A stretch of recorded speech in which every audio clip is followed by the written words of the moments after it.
Hey everybody, welcome back to my channel. Today we're going to be making a banana nut vanilla wafer cake with cream cheese frosting. This is a very moist and delicious cake, and what makes it unique is that instead of using flour, you use crushed up vanilla wafers.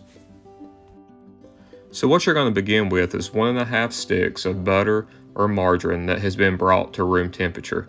This is going to help make sure that it mixes well with the other ingredients. If you try to mix cold butter or margarine, it will clump up and not be a very even batter. Now to your mixing bowl with your softened butter, you'll be adding white granulated sugar. All of my recipes for my videos are typed out in the description box below, so make sure to refer back to the description box so that you know exactly how much ingredients to make each recipe. Now you're just going to beat at a medium to low speed on your mixer your softened butter and your granulated sugar until it's evenly mixed. What I do while that's beating is I'm going to crack my 4 eggs and add them one at a time to my mixing bowl so that they're incorporated with the rest of the ingredients so far.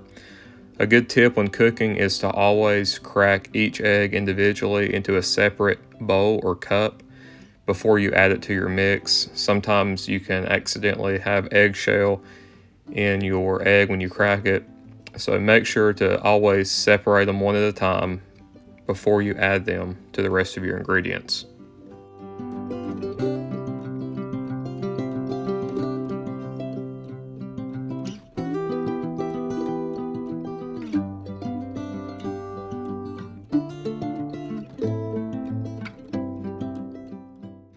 As my eggs are being stirred into the butter and the sugar, I'm going to be taking 3 ripened bananas and taking a fork in the same mixing cup I was using earlier and mashing those bananas together before adding them to the mixing bowl.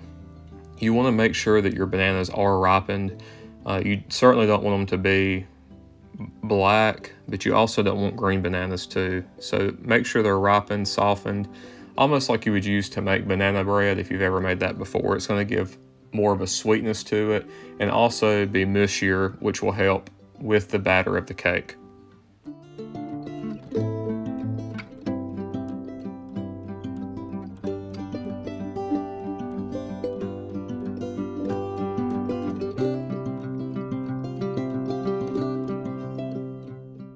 Now that I have my bananas mashed up, I'm adding it little bits at a time as my mixer is still beating the ingredients. And how many bananas you use will largely depend on the size of the bananas that you pick. So just what I would do is mash them one at a time until you get the exact amount of a cup, or roughly a cup, that the recipe states to use. The next thing you're going to do is take 1 box of vanilla wafers. I crush my vanilla wafers by hand. You can make this a lot easier by using a rolling pin or a drinking glass, but as it's always said, some men make things more complicated than they have to be. So I crush my vanilla wafers by hand. And you want to make sure that your vanilla wafers are crunched and crushed pretty finely. But it's okay if you leave some chunks of it in it like I did, because as you beat this with the rest of the ingredients, it's going to break down some of those larger chunks of vanilla wafer cookies.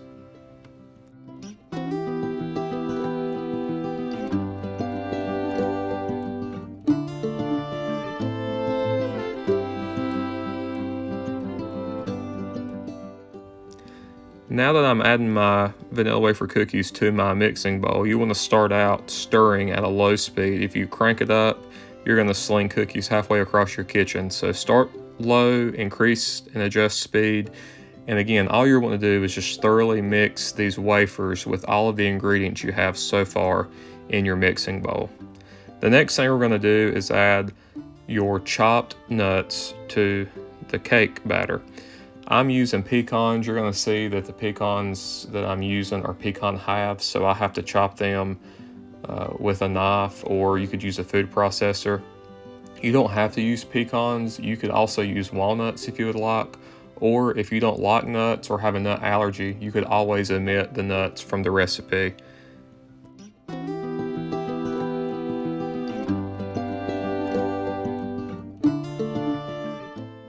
Now that our cake batter has been thoroughly mixed, we're going to take it and spread it into a greased and floured 9x13 baking pan, to which it will then go into a preheated oven.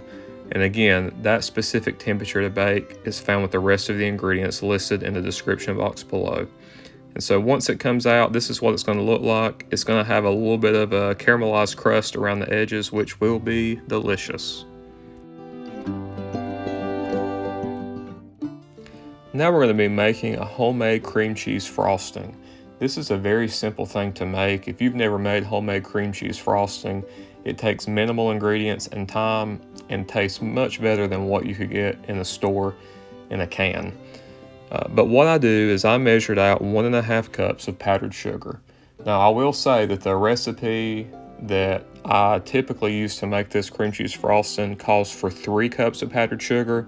I reduced that amount by 50% simply because most of the people who would be eating this cake have diabetes, and so this was a way to reduce the sugar while also allowing the frosting to have enough sweetness that it was good and allow also for the cream cheese flavor to come through. So if you would like to, you can try with 3 cups of powdered sugar, but 1.5 cups was perfect for us. And so the recipe below will say 1.5 cups, but just realize if you want to increase that amount to make it sweeter for your family, you can do that too. But what you're going to do is just beat together your cream cheese that has come to room temperature, your vanilla extract, and your powdered sugar, and you're going to spread that evenly over your cake. Now, one thing I will say is to make sure that your cake has cooled and it's not popping hot out of the oven, because if you were to spread that frosting on it, it would essentially melt and become very soupy. But this is our homemade cream cheese frosting, and it was a delicious cake that I know we enjoyed, and I'm sure you'll enjoy it too. The next recipe that we'll be making together will be a homemade lasagna. Now, if you have never made a homemade lasagna, for a lot of people it seems like a very intimidating task. And so that's why I really believe a lot of people prefer just to get a Stouffer's frozen lasagna. But once you try and actually succeed in making a homemade lasagna, you will never ever go back to a frozen lasagna, because a homemade lasagna tastes better. It's also much easier than people realize it is.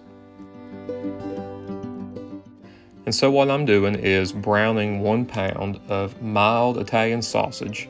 Now, if you, for some reason, don't like Italian sausage, you can always use hamburger meat, such as ground chuck. I find that the Italian sausage gives a meatier flavor, plus the seasonings added to it are delicious and add a more depth of flavor that you'll enjoy in a lasagna. But the next thing I'm going to be doing is adding, together with an egg, some ricotta cheese. If you do not like ricotta cheese or would prefer to use cottage cheese can be equally substituted in this recipe. I have made lasagna both ways, with cottage and with ricotta, and it's delicious either way. It just depends on your preference and even your budget too. Ricotta cheese does cost more than cottage cheese, so if you're looking for a way to save some money, you could always substitute cottage cheese instead.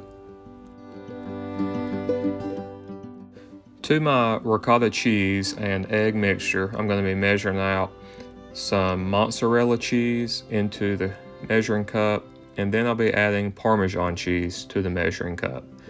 Again, all the specific amounts of ingredients that are used in this recipe are listed in the description box below, so make sure to refer to that as you make this.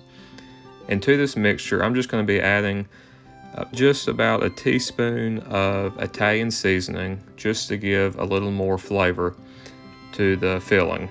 And so now what you're going to do is take all of these ingredients and stir them together until they're incorporated.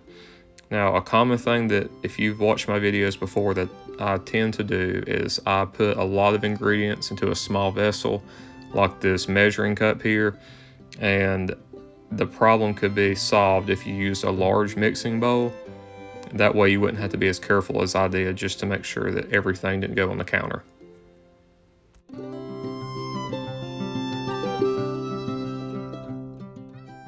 But again, your goal here is just to make sure that all of the egg and the seasonings and cheese have been incorporated together well, because this is going to be your filling for your lasagna. And so what I'm doing here is putting just enough meat sauce into the bottom of my baking pan to give a small, thin layer for my noodles. A tip that I will give you is, in using lasagna noodles, you can often find what's called oven-ready lasagna, which just simply means that you don't have to boil it before you make your lasagna. I recommend this. It saves you time, and this lasagna noodles for the same weight and the same amount costs the same thing. So for me, it's a no-brainer. If you prefer to boil your noodles ahead of time, then you can buy traditional lasagna noodles, boil them, and layer them in your lasagna. It's totally up to you. But if you're someone like me who tries to save time when they can, this is a smart way to do it. But what you're going to do is take around 3 lasagna noodles, layer them on top of that first thin layer of meat sauce, and then once you have those down, take some of your ricotta cheese mixture and spread it out on top of those noodles. And then again, add another layer of your meat sauce. And you're going to repeat this until all of your noodles have been used. I think I did have one noodle left over that I couldn't fit, and that's okay. But what you want to do is to make sure that your last thing that you put on top of your cheese mixture is meat sauce, and make sure there's enough meat sauce left over that you have a good layer for the top of your lasagna.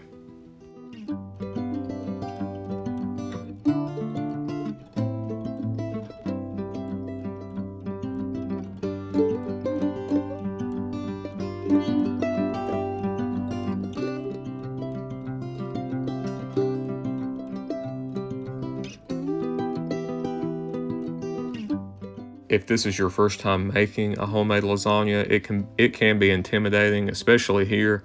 I remember early on when I would make lasagnas, I would always go heavy on filling and meat sauce in the early stages of layering, which meant at the end of the process there wasn't much filling left and there wasn't much meat sauce left.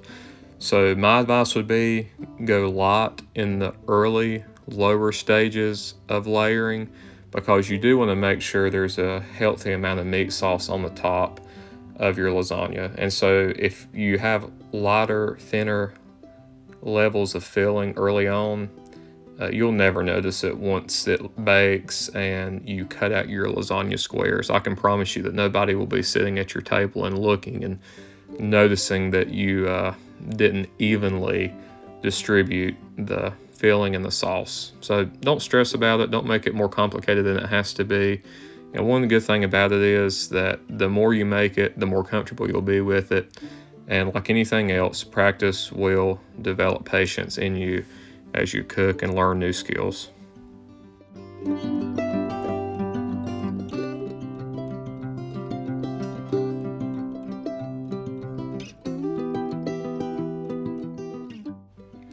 One thing that the video did not show that I did do to the meat sauce, the Italian sausage, is once it's finished browning in the skillet, you're going to be adding 2 24-ounce jars of your favorite pasta sauce. I find that your generic traditional pasta sauce tastes just as good, if not better, than any name brand that you could buy. So again, this is a way that you could save cents and pennies, which do over time add up to dollars. That I know that we all need to save as much as we can these days. And now you'll be adding your mozzarella cheese and your parmesan cheese to the top and cover it with foil. You'll bake it for 45 minutes and then uncover it and finish baking for an additional 15. So I hope you enjoyed this recipe. Make sure to like and subscribe and comment below if you try this. As always, thanks for watching. Come back and see us.